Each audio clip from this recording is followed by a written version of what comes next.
সকাল সকাল রেডি হয়ে এখন বেরোচ্ছি একটা কোম্পানির ফ্যামিলি পিকনিকের ইনভিটেশনে। যে স্পটে এটা হবে সেটার নাম উল্লাস আর জায়গাটার নাম রাজহাট। এখন আমরা বাড়ি থেকে রওনা হয়ে এই পিকনিক স্পটে পৌঁছে গেলাম। এসেই ঝটপট ব্রেকফাস্ট সেরে নিলাম, কচুরি, আলুর দম, মিষ্টি এইসব ছিল। তারপরে একটুখানি জিরিয়ে নিয়ে চলে গেলাম, এদের নানান রকম প্রোগ্রাম হচ্ছে সেখানে। এখানে সবাই নিজের ফ্যামিলি নিয়ে বসে গল্প করছে, আড্ডা দিচ্ছে, ওদিকে গান হচ্ছে, বাচ্চাদের নানা রকম স্পোর্টস অ্যাক্টিভিটি এগুলো হচ্ছে। আমরাও বসে খুব এনজয় করলাম, খানিকক্ষণ দেখলাম এগুলো। তারপরে ছিল কফি পকোড়া এইসব স্টল, সেখান থেকে কফি পকোড়া এগুলো খেয়ে নিলাম। তারপর বেরিয়ে পড়লাম পার্কটা একটু ঘুরে দেখতে, ঘুরে ফিরে ফটো সেশন করে আবার চলে এলাম লাঞ্চের টাইমে।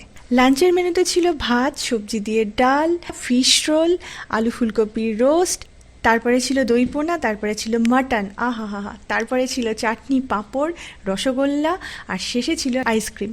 খুব ভালো খেলাম, খুব ভালো গিফট নিলাম, তারপরে বাড়ি ফিরলাম।